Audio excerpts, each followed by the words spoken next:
Copy 724, right. Center maintain 2000. Center maintain 2074. Comment 504 to center maintain 3000. 3000, comment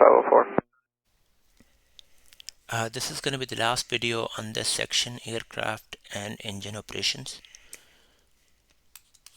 So we were talking about the fuel in the last video. We wanted to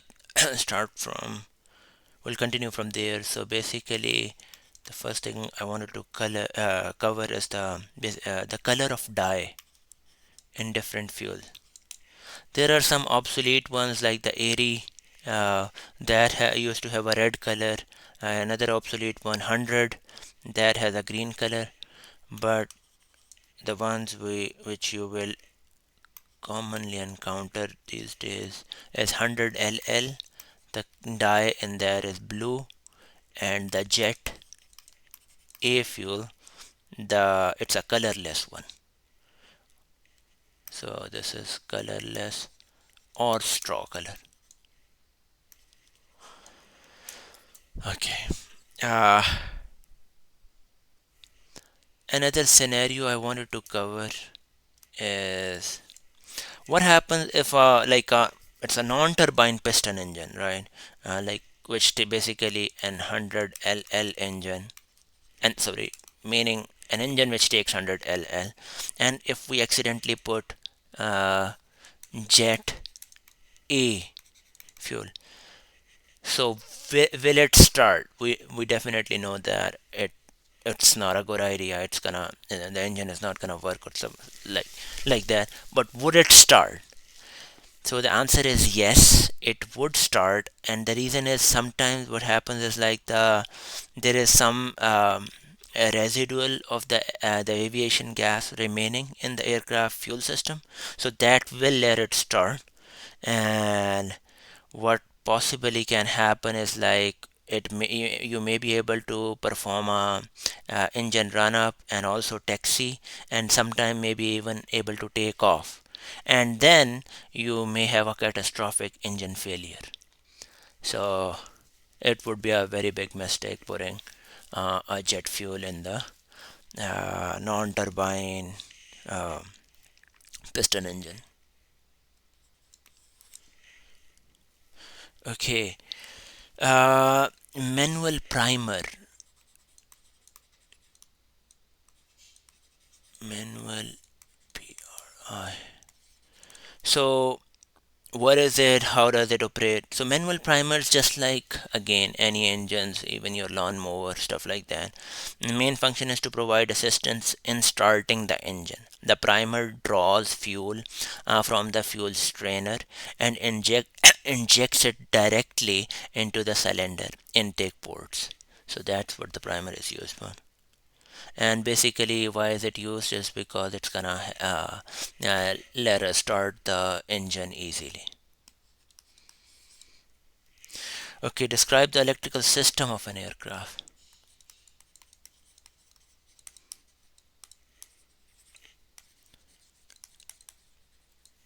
Again, we're going to be talking about the Cessna 150, 152. This one has a 28 volt electrical system. Direct current system, again all of them are an engine, and it has a 60 ampere alternator, and again the battery is also 28 volts, 24 volts. So again the alternator is going to be providing a 60 amp alternator providing for 28 volts, but the voltage of the battery is 24 volts.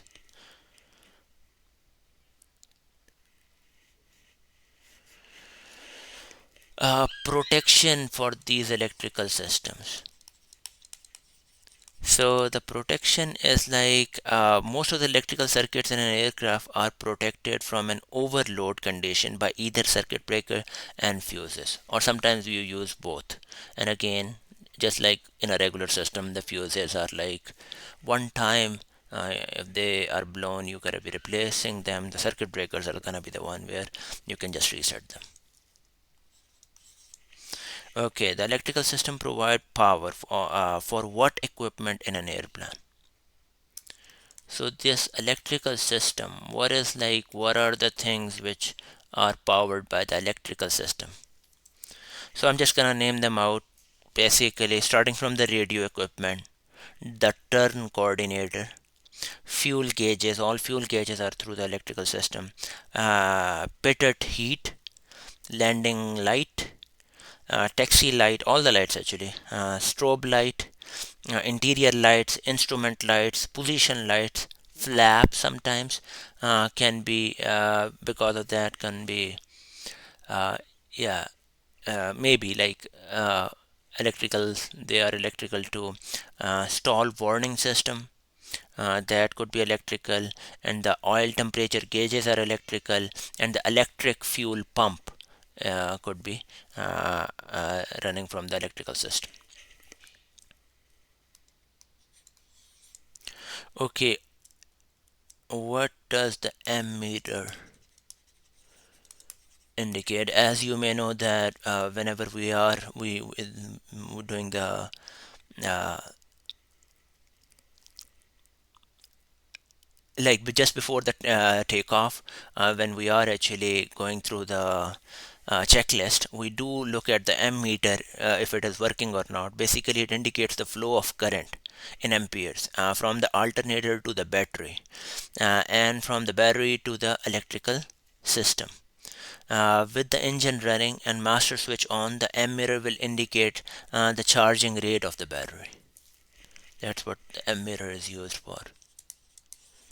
Okay, voltage regulator.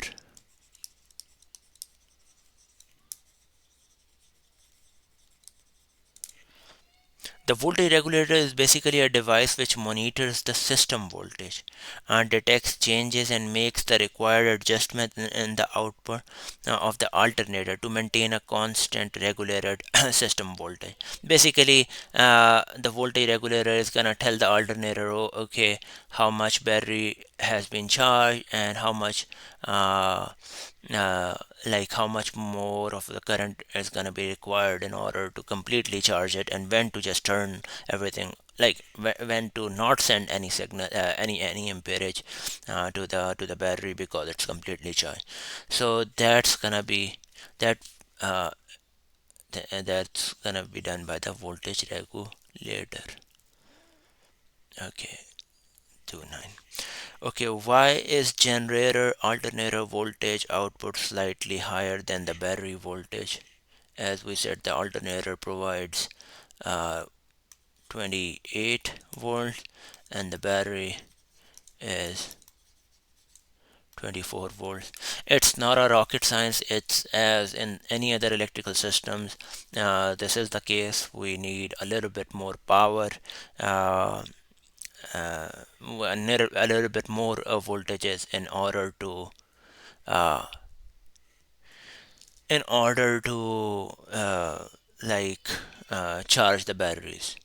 There are some exceptions, like there are some exceptions in some electrical systems where you are actually maybe providing 5 volts. I'm not talking about the airplanes here, just like any, because there are some power circuits which can take your 5 volts and convert it to 14 volts in order to charge the battery, which is 12 volts. So yes, it is possible using power systems. That's not the case in the that's not what we have in the airplanes. Okay.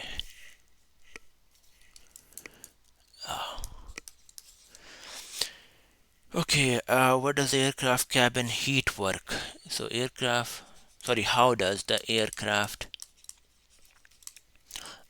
cabin heat? So cabin heat, just the way we used to inject the hot air inside the carburetor when the carburetor heat is on. Similar to that, the fresh air, when it is heated by the exhaust shroud, it can be directed to the cabin using through a series of ducts, obviously. So that's how we actually get the uh, this aircraft gets the heated air. Okay, and similar to that, like how does the pilot control the temperature in the cabin?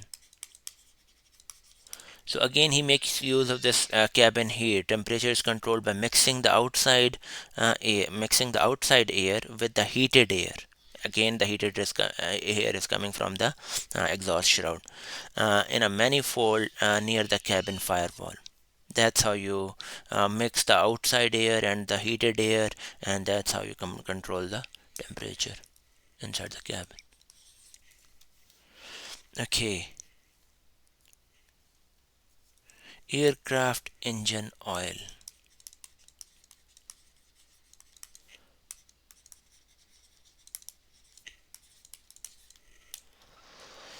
So why is it used? Again, it's very similar to the other one, and this is the last question we wanted to cover in this video. Just like the regular engines, what is it as um, like what is it used for? Basically, lubricates the engine's moving parts. It also cools the engine by reducing the friction. It removes the heat from the cylinders. It also provides a seal between the cylinder walls and the pistons. Also does the cleaning for the metals. It's very similar. The reasons you would use it in a regular car engine are the same reasons we would use it in a aircraft engine. These were the questions I wanted to cover. Thanks for watching.